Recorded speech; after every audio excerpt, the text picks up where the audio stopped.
don't have children that you cannot, the number of children you cannot take care of. If you can only take care of one, in terms of money, time, and other resources, you don't need to have more than one.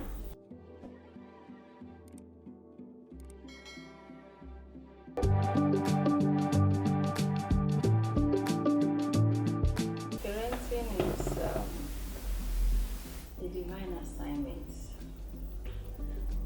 That's the way I would describe it. For everyone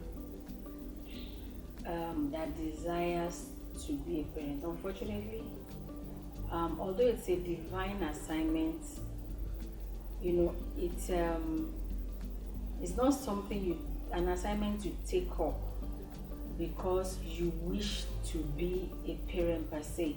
It's an assignment people find themselves engaging in because they have children. It should be the other way around. It should be something you desire to do.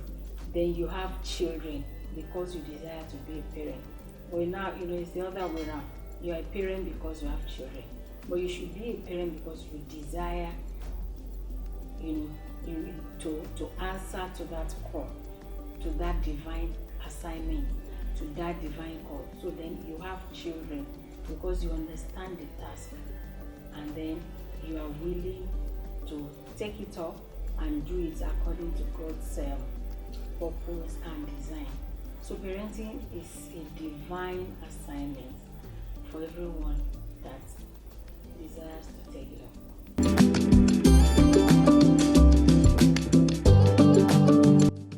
The task or the assignment has not changed. That's the basic thing. It's still the same assignment. You want to, the assignment a parent has is to raise a generation that will continue, with their legacy in the future. That's the task every parent has. So what has changed, one, is that the legacy that is passed across from one generation to the other has changed. So it's like the legacy has been watered down. So what our great-grandparents passed on to our parents or our grandparents has been, by the time if you trace it from great-grandparents to this present generation, it has been so diluted that it's like the whole thing has lost value. So one is that the task remains the same. The method has changed. So the task remains the same, the objective remains the same, but the focus, the method of passing down legacies from one generation to the other has changed. Growing up as a child, I know there was a lot of emphasis on being morally upright and sound. Not too much focus on being religious. You are raised up to be morally sound. You don't cheat. You don't covet your neighbor's belongings. When you go out to play with your friends, you are expected to be modest in everything. So even when you go out to play with your friends, you are expected to spend time modestly. So when it's getting to like 6 o'clock in the evening or 6:30 in the evening, or it's getting a bit it's becoming dark, you're expected to tell your friends' parents that you want to go home.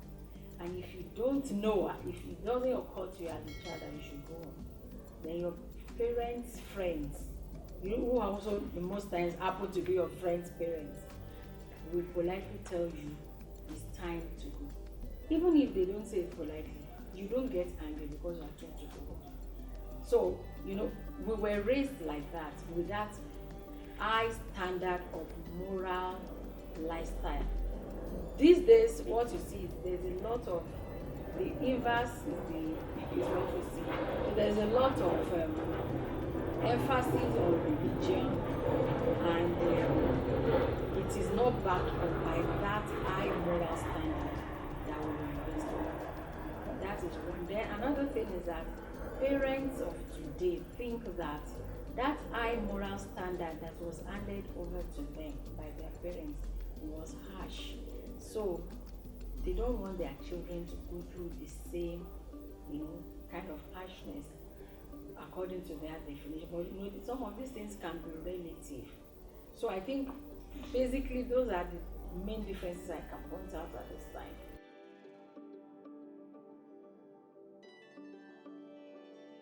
I will not say most parents are failed. Many parents are failed, no doubt.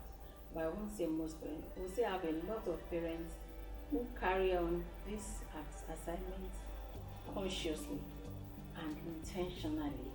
They understand the task and they are putting in all their efforts to make sure that they do it well. What I think is also wrong these days is that for most parents, parents, we're talking about the pair, the father and the mother. For most parents, because they are not on the same level, they are not also operating on the same standards or with the same moral standards, it has a way of affecting the children.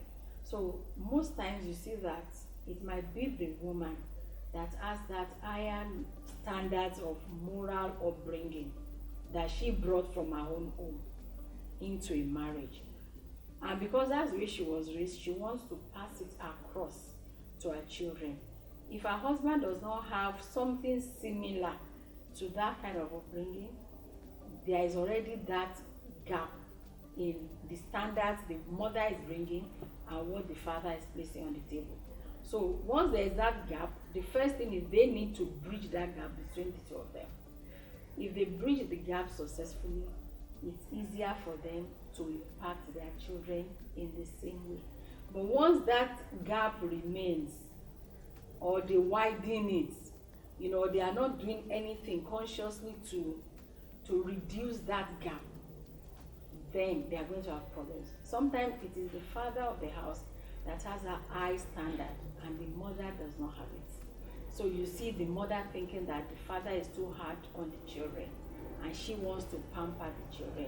Or if it is the mother, the father feels that the mom is too hard on the children and wants to be kind of, let me bring something to some kind of succor. So, but you see, when the mom has higher moral standards, I think it's better, because mothers spend more time with the children than the fathers. So she has more time. If you check, most of us that grew up maybe in the 80s, early 90s, you realize that it's the mothers that were really disciplinarians. The fathers were hardly present, but when they are present, they don't behave out of context. So their behavior, their character kind of complements your mom's, training and her teachings and instructions. So it's easier. But these days, it's not so like that. So I think that many parents are not getting it right. But I think a lot of parents are also doing well. The basic bottom line is this: you cannot give what you don't have. Like I said, I try to give like an arbitrary example that most times you see a woman, going back to now, let's look at it this way. In the 70s, 80s, early 90s, a lot of attention was given to a girl child in the family. She must be morally sound, she must not be wayward, she must know how to cook, how to clean the house. A lot, parents pour a lot into their girls more than they do to their boys. So now, when that girl gets married, it's natural for her, she wants to carry on that. Now, a boy that does not have that same kind of attention growing up marries a girl that had all the attention from her parents. You see, there's already a mismatch. Now, when they have children, the only way there can be a balance is for that man or that woman that does not have that kind of upbringing that we consider to be ideal to unlearn certain things that he or she was raised up with and learn new things. There's nobody that can unlearn. So if a parent is not getting it right, first thing is that parent needs to admit that he or she is not getting it right. Instead of arguing, father and mother arguing, you are too hard. Why are you so liberal? Why are you, don't push place. Sit down and have a very good discussion. If need be, I always recommend talk to someone who is more experienced, who is more knowledgeable. Maybe a counselor can help. Talk to someone who will, because sometimes if the other person feels so convinced that he or she is doing well, they don't admit they are wrong on time. And parenting is something you do, is a continuum. So your children will not stop growing because daddy has not gotten it right or mommy has not gotten it right. They will be growing with your wrong notions and whatever you are putting into them. So you need to admit that you are not getting it right. If you need to seek external help, and please, the responsibility lies on individual parents, either father or mother, to learn new things that they did not learn as children, to unlearn certain things, behaviors, attitude, and all that they learned as children that should not be handed over to the next generation. It's important for parents to. There's nothing wrong with you not knowing it. I didn't choose my parents. So I can't blame myself for not knowing certain things that my parents did not teach me. And I won't blame them too. But I will blame myself if I have the opportunity to learn those things they didn't teach me and I refuse to learn. I will be held responsible. If I have the opportunity to unlearn certain things, especially if you are married to someone who knows the thing. So if you have a spouse that understands better, why not listen to him, listen to her, and let there be a balance. There should be some kind of mutual impact. The husband should impact the wife should impact the husband. It's more difficult when it's the woman impacting, that has a higher or a upper hand. So it's more difficult. Men don't really like to listen like that or to say, I'm learning from my wife. But if the man can learn, if you don't have the upbringing, learn from your spouse. If you are waiting for government to give you a future as a Nigerian child, I'm sorry, that may not happen. The second thing is looking at it from religious perspective. The church can help, or whatever religious sect you belong to. I believe the church has a great role to play if they also understand. I know there's also a lot of pressure on the church, provide welfare.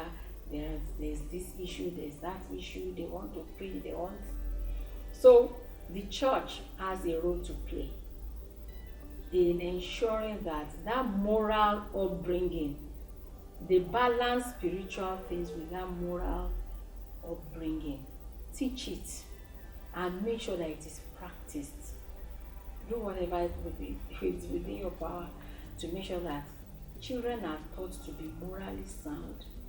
Children are taught to not just be morally sound, but to also be able to make decisions independently, to make right decisions independently, so that whether their parents are there or not, they make that right decision. Then the parents have a role. So I've talked about the government, the church. Parents have a role to play. The responsibility, actually, I said, parenting is a divine assignment, not for government. It is not government's primary responsibility. It is not the primary responsibility of the church. They are just there to support the parents. The parents have that primary responsibility.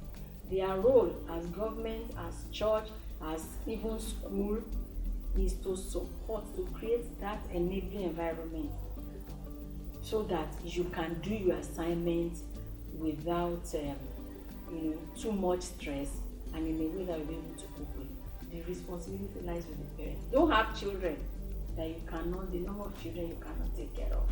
If you can only take care of one in terms of money, time, and other resources, you don't need to have more than one. If you have girls, don't insist you must have boys. Because people look, the bottom line, that's what I think. Don't have too many children, don't have the number of children you cannot single-handedly take care of. So I'm talking now to couples. So as a husband and wife, if you know that in case anything happens, because life happens, if in case anything happens to your wife, you cannot take care of more than 2 children, then be satisfied with 2. You don't need to say, I have only 2 girls, I have only 2 boys, I need a boy, I need a girl. No. Once you have the first 2, let it be okay. The same thing with the woman. So that in case anything happens, your wife is not at the mercy of the church, the extended family trying to get support.